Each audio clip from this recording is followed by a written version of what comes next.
गर्मी का प्रकोप बढ़ रहा है। ऐसे में गुजरात के सूरत के प्राणी संग्रहालय में प्राणियों को गर्मी से बचाने के लिए विशेष इंतजाम किए गए हैं। गुजरात राज्य में गर्मी लगातार बढ़ रही है। कई शहर जिलों में तापमान का पारा 40 डिग्री को पार कर गया है।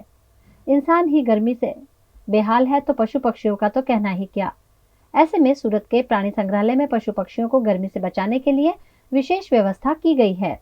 गर्मी के मौसम में पशु पक्षी भी परेशान और डिहाइड्रेशन का शिकार बनते हैं, जिसके चलते जू संचालकों द्वारा हर साल विशेष व्यवस्था की जाती है ताकि उन्हें ठंडक मिल सके। इसी के तहत पशु पक्षियों के पिंजरे में फव्वारे लगवाए गए हैं ताकि वे गर्मी से राहत पा सकें। पशुओं के पिंजरे में पानी के कुंड भी बनाए गए हैं ताकि वे ठंडक का अनुभव कर सकें। साथ ही उन्हें डिहाइड्रेशन ना हो, ऐसी दवाइयां भी जू प्रबंधन द्वारा दी जा रही हैं। हमारा 2-3 દિવસથી જે થોડુંક તાપમાન વધેલું છે એના કારણે આપણે આગોતરી વ્યવસ્થાના ભાગરૂપે દર વખતે ઝૂમાં વ્યવસ્થા કરતા હોય છે કે એક્સ્ટ્રીમ હીટના લીધે કોઈ પ્રાણીઓ પક્ષીઓને તકલીફ નહીં પડે। બીજું વધારે ગરમીના ટાઈમમાં જે મુલાકાતીઓ આવતા હોય છે તે ટાઈમમાં જાનવરો કઈ કોર્નરમાં શેડ શોધીને બેસી રહેતા હોય છે, વ્યવસ્થા આપણે ઠંડકની કેની કરીએ છીએ તો બપોરના સમયમાં બી પ્રાણીઓ ફરતા મુલાકાતીઓને જોવા મળી રહે છે।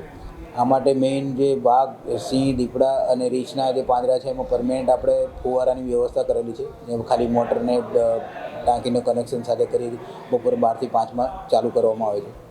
એ સિવાય જે પક્ષીના કેસ છે એમાં પણ ફોગરની વ્યવસ્થા કરેલી છે।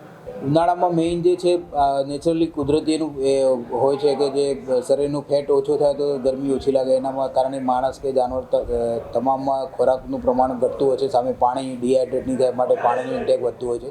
એ જ પ્રમાણે આ જાનવરોમાં બી અત્યારે તો એટલું વાતાવરણની ગરમીની અસર છે નહીં, પણ હમણાં જેમ જેમ ગરમી વધશે તેમ તેમ એ લોકોનો ખોરાક જે રૂટીન છે એના કરતાં થોડોક ઓછો થશે, એની સામે પાણીનું ઇન્ટેક વધે છે। એટલા માટે આપણે એનું બોડી રિહાઇડ્રેટ થાય માટે પાણીમાં બી ઇલેક્ટ્રોલાઇટ પાવડર આપતા હોય છે અને જે જાનવર ખોરાક મળે એને ખોરાકમાં આપતા હોય છે।